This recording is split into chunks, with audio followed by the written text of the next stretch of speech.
Tidak ada satupun keturunan Yaman yang mempunyai kemampuan seperti ini.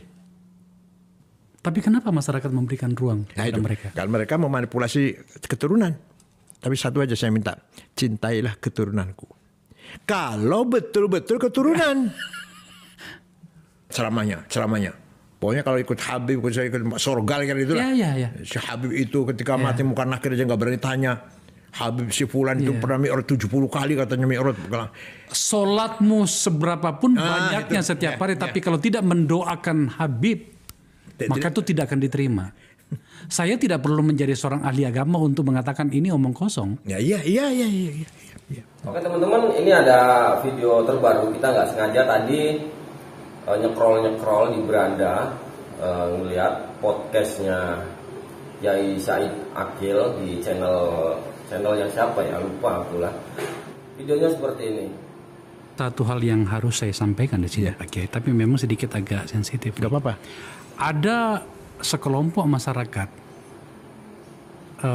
yang tampaknya memobilisasi persepsi hingga kemudian seakan-akan bahwa kalau berbeda dengan mereka maka itu bukan Islam. Yang saya maksud itu adalah apa ya? Orang menyebutnya dari Yaman itu gitu. Kita butuh penjelasan seperti apa itu.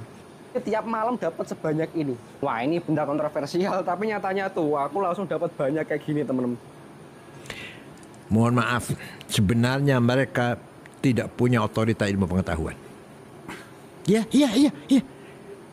Silakan kalau ada musyawarah alim ulama, apa ada dari mereka? Nggak ada. Kalau tetap aja kalau sekarang jago-jagonya yang ahli ilmu agama, Gus Baha contohnya, kayak Afifuddin dari Situbondo, itu yang kalau musyawarah yang diskusi agama, hukumnya cloning gimana, hukumnya Jumatan di kantor seperti apa, hukumnya bunga bank apa, hukumnya keluarga berencana, walhasil hukumnya macam-macam. Terukur banget ilmu pengetahuannya. Iya, berdasarkan literatur, berdasarkan kalau nggak pakai Quran hadis, ijma qiyas, ijma konsensus ulama atau qiyas analogi. Itu mereka gudangnya. Kalau yang generasi dulu yang tua kayak Ali Maksum Jogja, kayak Maimun, Mbah Mun, kayak Ahmad Siddiq, itu luar biasa itu. Lebih tinggi lagi kayak Wahab, kayak Bisi Samsuri, kakeknya Muhaimin itu, kayak Anwar Musaddaq Garut. Itu yang megang otorita agama. Referensi literatur ya, rujukan agama. Rujukannya. Tidak ada satupun keturunan Yaman yang mempunyai kemampuan seperti ini. Hanya mereka Habib keturunan Rasulullah di tengah masyarakat ngajak selawatan. Iya. Ada nggak sih dengar nggak Bapak? Dari mereka yang mengeluarkan fatwa yang artinya yang punya manfaat tuh masyarakat banyak. Tapi kenapa masyarakat memberikan ruang kepada mereka? Kalau mereka memanipulasi keturunan. Memang ada di Qur'annya. Qul la as'alukum alaihi min ajri illa al-mawaddata fil qurba. Kalau katakan Muhammad, saya tidak meminta imbalan. Tapi satu aja saya minta, cintailah keturunanku. Kalau betul-betul keturunan. Nah, kalau palsu dalam atau itu ayat secara umum, secara khususnya yang baik, cintailah keturunanku yang sesuai dengan sesuai dengan Islam. Jangan dibawa ke wilayah personal. Jangan general, itu adalah hanya kalian saja gitu kan. Dalam pemahaman Pak Kiai yang saya percaya betul, apa yang mereka sampaikan ke publik di kita itu tidak benar.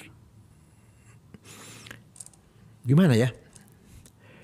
Dulu mereka itu sebagai sebagai dituakan di tengah masyarakat, dimintai doanya, dimintai karomas, titik di situ. Tidak sebagai tokoh pemimpin pergerakan, bukan. Dulunya gitu. Saya masih kecil masih begitulah. Mereka itu ya kita hormati sebagai keturunan Nabi Muhammad, baca doa, selawat. Tapi kepemimpinan tetap di kiai, ulama, hukum atau apa kebijakan atau keputusan tetap di kiai. Belakangan nih ada perubahan memang. Kok bisa ada mereka punya anggota yang pengikut yang fanatik. Iya. Kita akui mengumpulkan Jumatan di Monas 1 juta lebih itu dahsyat. Kita akui. Ya, kita akui. Tapi apakah seperti itu? Hakikat bersih. Bukan, tidak. Kenapa? Karena tidurnya di masjid, sholatnya di lapangan. Mana Islam? Gampang aja udah gitu, gampang aja. Ukuran yang gampang. Tidurnya di masjid, sholatnya di lapangan. Kebalik-balik nih barang. Iya. Berangkat dari Cirebon, dari Cianjur ke sini. Mau sholat Jumat. Kapan? Besok di lapangan sholatnya. Malam ini mana? Di masjid tidurnya. Coba. Saya bawa dalam situasi forum saya ini Pak Kiai. Iya. Yang poin yang terakhir tadi ini. Apakah mereka tidak sebenarnya mereka itu sedang menerjemahkan pikiran religiusitasnya itu di dalam konteks agama, dalam konteks kekuasaan, maaf saya. Apakah tidak seperti itu? Bahwa yang saya maksud begini, mereka sebenarnya itu mau bicara tentang kekuasaan.